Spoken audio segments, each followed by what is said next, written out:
Bon dia, jornaleres. Ocupar l'espai públic, ocupar les institucions, canviar el món des de dins, trobar les escletxes per transformar. Què passa quan els moviments socials entren a les institucions? És possible sobreviure a la màquina burocràtica mantenint els ideals? O és que potser tothom hauria de passar en algun moment per la gestió d'allò que és públic?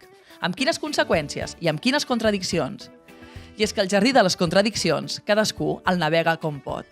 On tenim els límits dels principis? Qui és qui per fiscalitzar què de qui? De fet, si tinguéssim claríssim el camí d'un canvi social, entenc que l'estaríem executant. Mentrestant, potser cal provar moltes coses amb moltes estratègies i camins diferents. Avui en parlarem amb Álvaro Porro, aquell comissionat de l'Ajuntament de Barcelona que havia viscut a la Casa Ocupa de Can Masdeu, que ha participat del moviment de la PA o el moviment agroecològic. Aquell activista que està en les àrees de direcció de Barcelona Activa. Una de les persones que ha participat del creixement de l'economia social i solidària a l'Ajuntament de Barcelona, motor del país i referent europeu. Què? T'hi sumes? Doncs som-hi. Soc l'Aina Serra i avui ens guanyarem el jornal. Que comenci el podcast de jornal.cat. En acte de protesta. El podcast de jornal.cat. Álvaro, benvingut al podcast de jornal.cat. Com anem? Molt bé. Bueno, vinc d'un cap de setmana una mica malalt, però ara estic a tope per fer el podcast. Doncs a remuntar-ho cap amunt. Dèiem, Álvaro, que la teva trajectòria militant, que explicàvem breument a la intro, és una de les nostres històries preferides al despatx, fem broma. Ets un dels ocupes que va estar penjat a Can Masdeu en el moment del desallotjament. Explica'ns una mica els detalls de què va ser allò.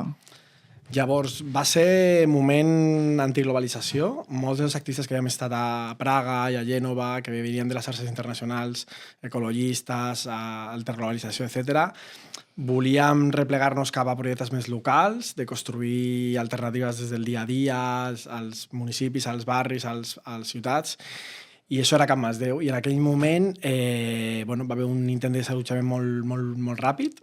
S'havia fet una trobada ecologista amb gent de 30 països, va ser un moment molt interessant, i un jutge va prendre una decisió bastant incendiària de desallotjar-lo molt ràpid, després que portava 50 anys buit i s'estava anant a terra, diguem-ne. I es va fer servir tècniques del moviment ecologista de defensa de l'espai, que era l'acció directa no violenta, que bàsicament era penjar-se i posar el teu cos per defensar un projecte, un espai, una idea. I en aquell moment a la Policia Nacional, que encara era la que funcionava a Catalunya, li va agafar per sorpresa totalment aquesta estratègia de penjar-nos. Jo estava en una banyera, penjat d'una finestra, però hi havia 15 companys i companyes de diferents maneres. Molt es va copiar de les estratègies de resistència dels campaments contra les carreteres que es feien al Regne Unit. De fet, hi havia diverses persones del Regne Unit al grup, que són les que ens van ensenyar aquestes tècniques. I allà hi vam estar 3 dies, vam rebre un suport increïble del barri, de la ciutat sencera, de moviments, entitats, fins al punt que el jutge va decidir que el dret a la vida estava per sobre del dret a la propietat, perquè en algun moment hi havia alguna gent patint hipotèrmies, etc. I va ordenar a la Policia Nacional que marxés del lloc. I per sorpresa de tots i totes van guanyar aquella situació. Va ser una situació vital brutal i política que des de llavors va fer que es construís un projecte que ha durat molts anys i que hi estan gent fent moltíssimes coses encara. I aquest Álvaro Porro és el mateix que després acaba dins de l'Ajuntament. És a dir, com és aquest? Bueno, són moltes etapes al llarg de la vida. Vull dir, abans d'això havia hagut moltes etapes, moviment estudiantil, diferents moviments de tot tipus, etc. I després també havia hagut moltes etapes diferents. Per tant, em costa... Sí, jo penso que és el mateix Álvaro, que sempre ha volgut contribuir a transformar la societat des de diferents llocs, inclús quan estava més vinculat a moviments d'ocupació, d'acció directa no violenta, etc. Sempre he tingut clar que el paper de la política pública i de les institucions era superimportant. Sempre he sigut en aquest sentit molt reformista i jo sempre deia, jo sóc un radical de delantal, en el sentit de que en la vida pràctica, en la vida diària, jo puc tenir formes de vida com molt, entre cometes, diferents, molt alternatives, molt transformadores, però sempre he tingut clar que necessitem la política pública i les institucions públiques per poder realment transformar. És una eina més en aquest camí. No és l'única, s'han de combinar vàries, però sempre ho he tingut molt clar en totes les meves etapes. Per tant, per mi ha sigut un procés natural, no ha sigut un gir en plan de vaig canviar la meva perspectiva de les coses. De fet, et volia preguntar, el fet d'entrar dins de l'Ajuntament et canvia la mirada en relació a algunes coses que dius, ostres, ara que estic dins de la institució entenc o veig diferent o... Bueno, he de dir que jo m'he mogut entre posicions tècniques i polítiques de baix nivell. És a dir, que he estat sempre en la construcció de polítiques públiques molt concretes, en temàtiques concretes en les que porto treballant moltíssims anys i per tant tinc un cert grau d'expertesa, que no és el mateix que el que està en la dialèctica política del dia a dia, de los temes d'actualitat, de les xarxes, de les mitjans de comunicació, que jo no he viscut i que de fet he evitat perquè no és el meu tarannà ni on jo crec que puc contribuir més. Te canvia la perspectiva? Jo, per mi, en essència, no. O sea, en la base de la meva perspectiva i visió de les coses, no. Lo que passa és que viure experiències, entendre la complexitat de les coses, entendre les possibilitats i també les limitacions i tal, pues, com tot te va donar cada vegada una percepció més realista de les coses, no? Almenys d'alguns aspectes.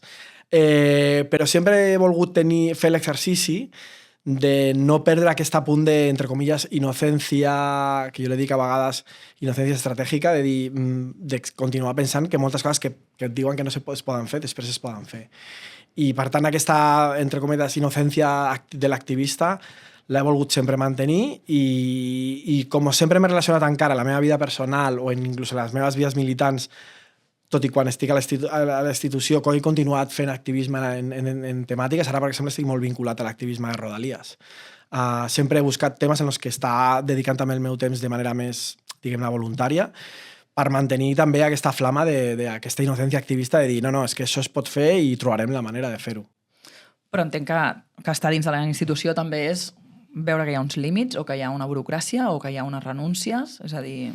Per mi això ho has de tenir clar dintre i fora. O sigui, jo aquesta dicotomia de dintre de la institució has de tenir clar que hi ha uns límits i fora no m'ho crec. Penso que els que estan fora fent lluita, el que normalment es diu al carrer, tot i que podríem matisar-lo, no? Però el que estan fent lluita des dels moviments han de tenir molt clar quals són també les limitacions i les no limitacions de les coses per veure quan cal apretar i com cal apretar, en quins casos sí, en quins casos no. Especialment si hi ha governs que són més o menys afins o sensibles a les teves propostes i idees. Perquè si tu apretes en un moment que realment no poden fer res i apretes simplement, potser el que l'únic que aconsegueixes és afeblir-los i deixar pas a que grups de l'oposició que sí que estan molt allunyats de les teves idees puguin enfortir-se. O no, hi ha moments en què realment si apretes, realment pots aconseguir generar les condicions perquè es pugui fer alguna cosa que semblava que no es podia fer. Per tant, per mi, les limitacions reals de què es pot fer i què no es pot fer s'han de tenir en compte fora i dintre. El que passa és que són rols diferents i tu hi ha un rol que és d'apretar, de generar imaginaris nous, de posar propostes una mica disruptives sobre la taula i de pressionar, i això és un rol, i altre rol és intentar dur-les a terme, negociar amb els grups de l'oposició, explicar-lo als mitjans de comunicació de generalistes, aconseguir engrescar i motivar i empènter els funcionaris per dur-les a terme, trobar les solucions jurídiques als diferents obstacles, etc. O sigui, que són dos rols diferents, però tothom ha de tenir en compte tant l'optimisme i la inocència aquesta de és possible fer-ho, com les limitacions de la realitat.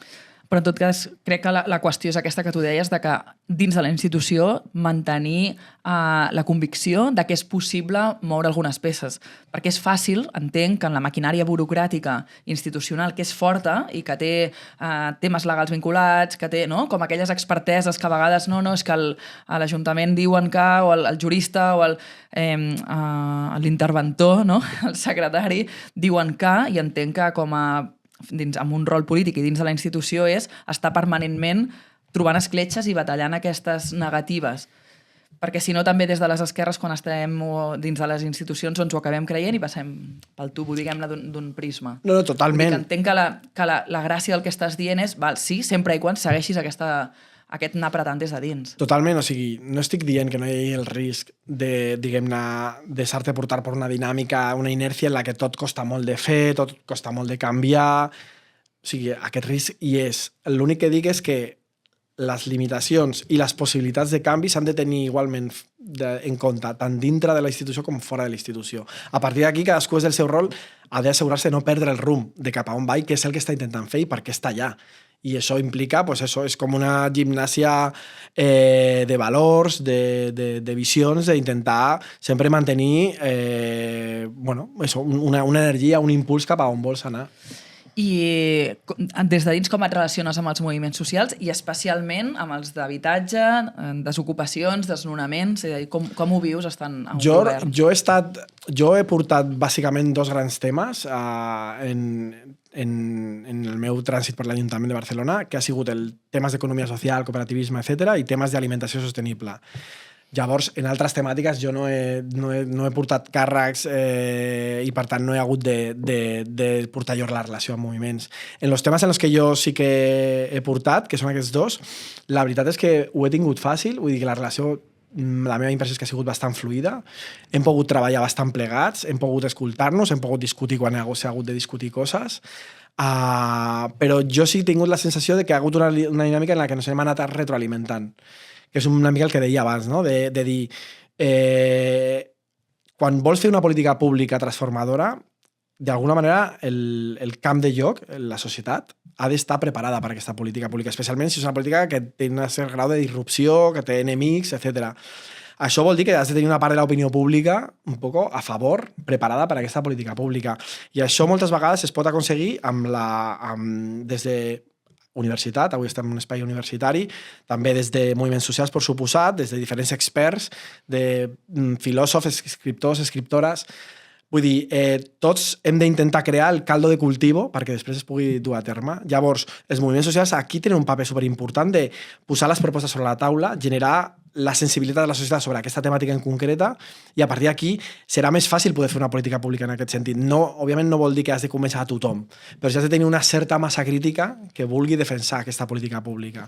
Llavors, en els meus temes, per sort, el moviment cooperativista, el moviment de l'economia social i solidària ha pogut desenvolupar tot això sense problema i hem pogut, diguem-ne, conjuntament treballar la política pública, treballar el caldo de cultivo social perquè això s'entengui i es vulgui desenvolupar, i en el cas de l'alimentació sostenible diria una mica el mateix. El que passa és que aquí ha sigut una política que ha tingut menys temps de desenvolupament i per tant ha quedat com més sense acabar de desplegar-se. Per tant, per això sí que defenses els moviments socials com a forces des de fora que pressionin, que generin opinió pública, que posin propostes a damunt de la taula. O sigui, el tàndem polítiques públiques transformadores, moviments socials pragmàtics, per dir una manera, és absolutament necessari. Cadascú entén el seu rol i cadascú intentant veure com es poden retroalimentar en aquesta dinàmica de canvi. Si un perd una mica el sentit sobre quin és el seu rol i també quin és el rol de l'altre, és quan comença a haver les disfuncions i ja no funciona aquest tàndem. Entrant una mica més en matèria d'economia social i solidària, quines diries que són els avenços que s'han fet els últims 10 anys, no? Que és quan hi ha hagut un creixement més exponencial del sector? Jo crec que des de la perspectiva de la política pública és, primer, que hi hagi una política pública encara lluís, que sembla, entre cometes, avui en dia algo molt normal, però és que en realitat no existia. Ni siquiera la Generalitat, que havia una direcció general, havia una política pública encara lluís d'economia social. A l'Ajuntament de Barcelona directament no existia i a altres ajuntaments del país tampoc.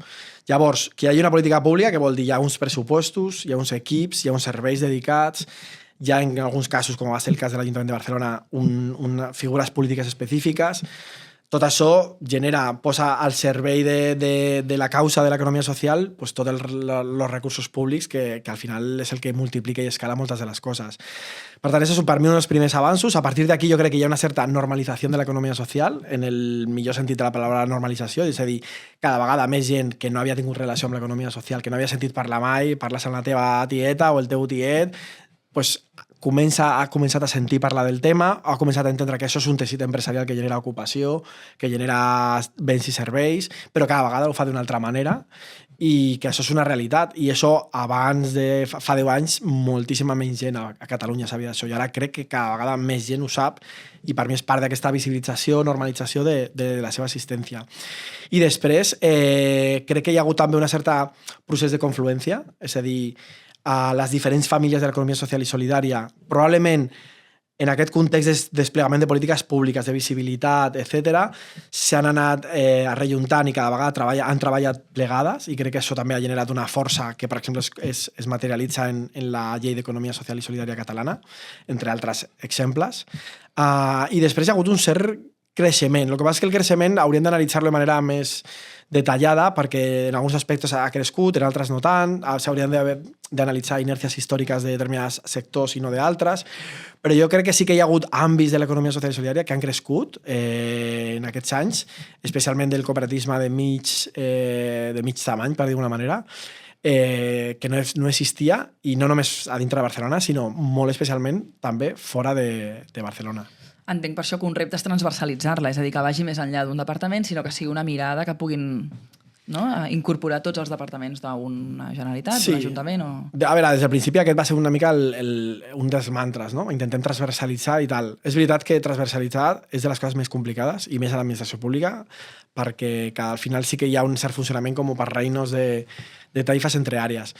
Però sí, igual que jo crec que el millor exemple en aquest sentit precisament és el de l'habitatge, com en l'Ajuntament de Barcelona es va fer una política d'habitatge basat en el cooperativisme en cessió d'ús, que ha generat un impuls a aquest moviment que si no s'hauria donat. És a dir, i això ho reconeix la gent del moviment del cooperativisme d'habitatge en cessió d'ús, que avui en dia, si no hagués hagut l'impuls de la política municipal de l'Ajuntament de Barcelona amb la cessió de decenes de solars perquè es desenvolupessin aquests projectes, a banda del suport a aquesta mena de projectes amb subvencions, etc., no estaríem parlant ara de, crec que són més de 50 projectes per tota Catalunya, la meitat a Barcelona, que està en un moment d'explosió en positiu, de creixement, i aquí hi ha hagut una transversalització de les àrees concretes d'economia social cap a les polítiques d'habitatge.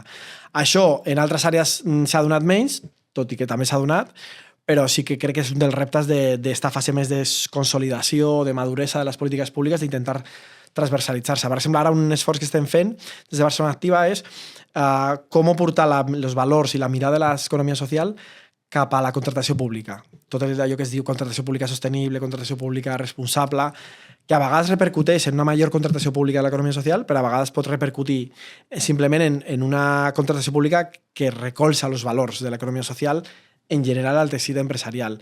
I aquí això hauríem de fer-lo amb altres àrees també. Entenc que aquí a la vegada el repte també és que el sector pugui donar resposta a les necessitats. És a dir, tenim molts sectors en què el cooperativisme és petit o no podria donar respostes a gran escala.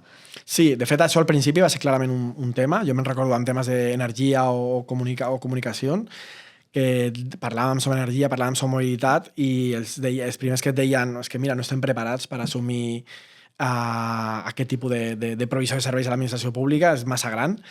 Però jo crec que ara estem en una altra etapa i que realment hi ha almenys alguns sectors de l'economia social que tenen l'escala i tenen la capacitat per poder ser proveïdores de l'administració pública amb força.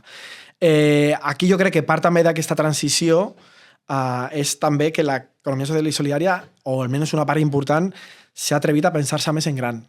Que també hi havia hagut un cert complex de dir no, lo petit és hermoso, però llavors no assumim totes les implicacions que té intentar escalar.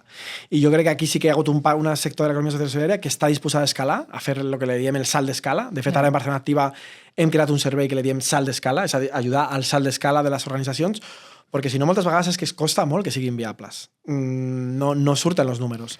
Aquí es pot créixer de moltes maneres. Pot ser que és una sola cooperativa que creix molt, que s'han donat alguns casos, i cooperatives que han passat de menys de 10 persones, sòcies, treballadores, a més de 50 en 5, 6, 7, 10 anys, que això implica molts canvis organitzatius, de cultura, etc., però que es poden mantenir els valors. Jo no crec que estigui necessàriament en contradicció, però també hi ha altres formes de créixer. Vosaltres l'heu experimentat al jornal, no? És generar grups cooperatius. Potser no cal que una mateixa cooperativa creixi, però sí associar-se per compartir determinades coses que si no tens escala no funcionen, no? Grups cooperatius, eines compartides, tant eines de sector com eines de l'àmbit del cooperativisme o de l'economia social. És a dir, trobar les maneres, però sí que no tenir-li por al salt d'escala. És el que et deia, Creus que el sector està disposat a fer aquest salt d'escala o creus que queda perquè la gent... Jo entenc que hi ha un tema de professionalització i hi ha un tema de consciència a nivell de com mantenir els valors malgrat el salt d'escala. O sigui, jo crec que Jo crec que sí. O sea, i com tot, l'economia social i solidària, per sort, és superdiversa, hi ha diferents visions i diferents moments, etc. Però jo crec que si hem de fer un cert balanç general, crec que el sector està molt més preparat per a aquest salt d'escala. De fet, jo crec que hi ha moltes organitzacions, moltes cooperatives, etc., que ja ho han fet i que, per tant, s'estan trobant amb diferents reptes. I em costa, i nosaltres estem ajudant en determinades temàtiques a generar espais on poder compartir. Ara, darrerament, per exemple, estàvem parlant sobre el tema escales salarials. No és la mateixa una escala salarial en una organització de 6-7 persones que en una de 45. I és un tema delicat, i més en el nostre entorn de l'economia social, el tema de les escales salarials. Doncs estem treballant per fer una trobada de poder compartir com cadascú està afrontant aquesta temàtica, quines coses està pensant, metodologies, errors, èxits, encerts que cadascú ha tingut en aquesta temàtica. I el mateix ho estem fent amb digitalització, en la retenció i la captació de talent, persones, en temes de l'accés al finançament. També no és el mateix la cultura del finançament a una escala que a una altra. Vull dir, hi ha molts aspectes en els que cada vegada més persones de l'economia social s'estan fent preguntes, estan compartint i s'estan intentant ajudar mútuament per poder fer aquest salt d'escala. Entenc que la idea és que Barcelona Activa feu de motor o de que fomenteu aquest aprenentatge al voltant d'aquestes coses, no? Sí, nosaltres des de Barcelona Activa intentem estar al servei, intentar detectar quines són les coses que són necessàries. Jo crec que en una primera etapa el nostre paper va ser molt d'ajudar a començar nous projectes. Crec que ara estem en una etapa diferent. Continuem ajudant a crear nous projectes. De fet, hem tingut un augment de gent que se'ns apropa en lògica emprenedoria, o sigui, que està començant un nou projecte en clau en economia social, però crec que ara estem en una fase que també és molt important ajudar a consolidar i a enfortir el que ja existeix i a ajudar que sigui viable, que no hi hagi una mortalitat de cooperatives o de projectes d'economia social massa alta. I aquí això implica, pues això, molts casos, un cert salt d'escala per agafar una escala que et faci viable, ja sigui amb diferents estratègies, com comentaven abans, però també pot ser, sense salt d'escala, professionalitzar determinats temes. Per exemple, el tema de la digitalització, que vam dedicar a la febrerada fa un parell d'anys, que semblava un tema com poc sexy, no?, per a l'economia social, la digitalització. Cada vegada més gent ho té clar.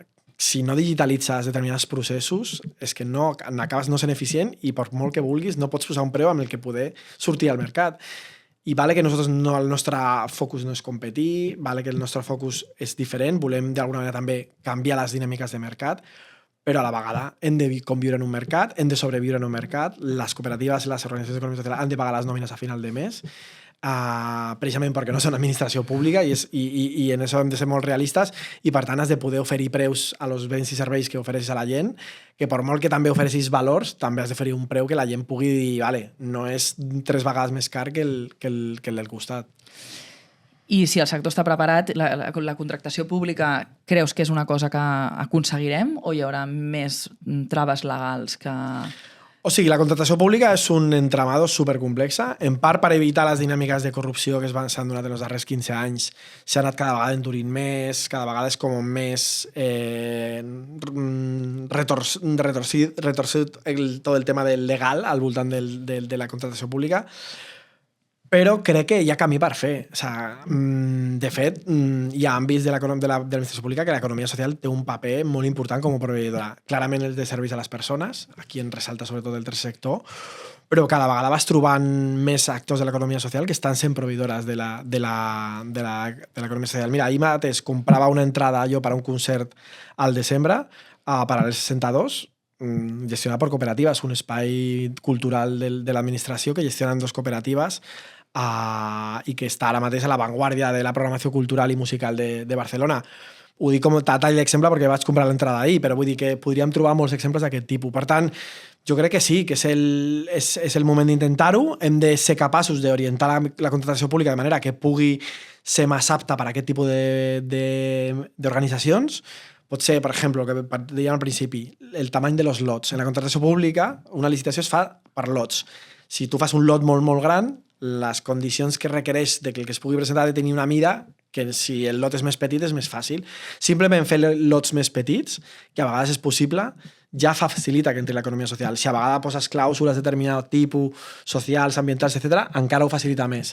El que sí que no podem fer, i això la llei no ens deixa, ni la llei europea ni la llei espanyola, i això difícilment es pot canviar, és, excepte a les centres especials de treball i a les empreses d'inserció, que sí que poden licitar exclusivament per ells, i això cada vegada s'està fent més, és una de les coses que estem promovent.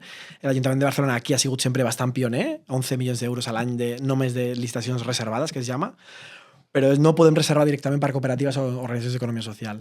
L'únic que podem fer és una clàusula super innovadora que van fer a l'Ajuntament de Barcelona, que és en la subcontratació reservar, però això és un tema molt tècnic i que és alguna de les camins de les eines que podem fer servir.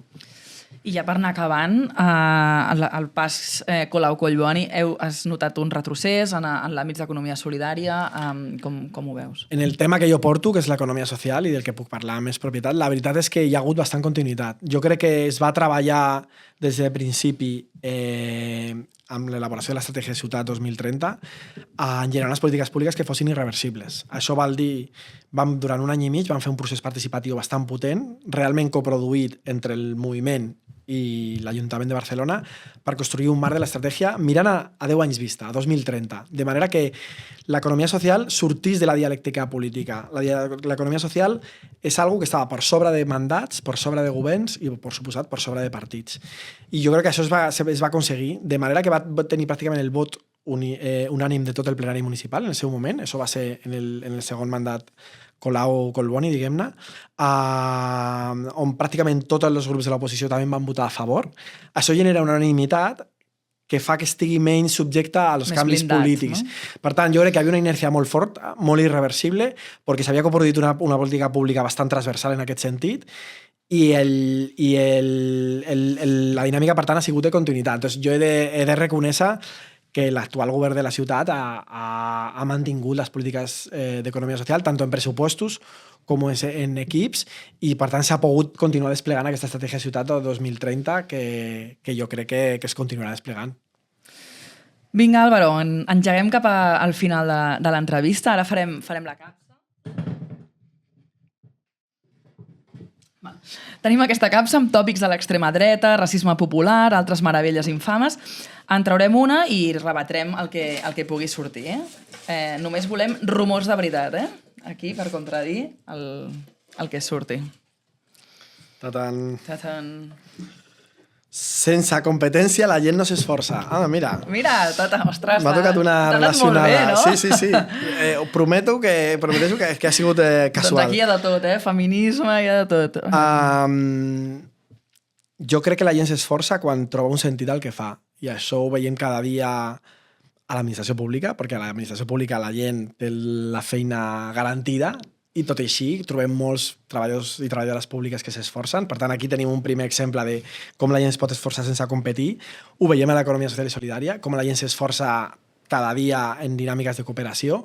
Ho veiem als moviments socials, on la gent deixa hores i hores de la seva vida, esforç, emocions, cos, i no està competint, al revés, està intentant col·laborar per canviar coses. Per tant, que la gent s'esforça sense competir és un fet que cada dia veiem. De fet, ho veiem més que el contrari. El que no tampoc vol dir que no pugui haver dinàmiques de competència en determinats moments i dinàmiques de la vida que també ajuda a esforçar-nos més. Això ho veus en l'esport i també ho pots veure a l'economia. Per tant, tampoc criminalitzaria la dinàmica de competir, però per res és l'única camí cap a l'esforç. Va, i una derrota, un moment d'aquells que has tirat la tovallola, que t'has venut al sistema i que has dit, ni economia solidària ni res. Ni res. No, jo a mi no m'agrada gens los purismes, o sigui que totalment a favor d'aquesta mena de contradiccions. Jo potser diria que m'encanta el Decathlon, o sigui, soc un fan total del Decathlon.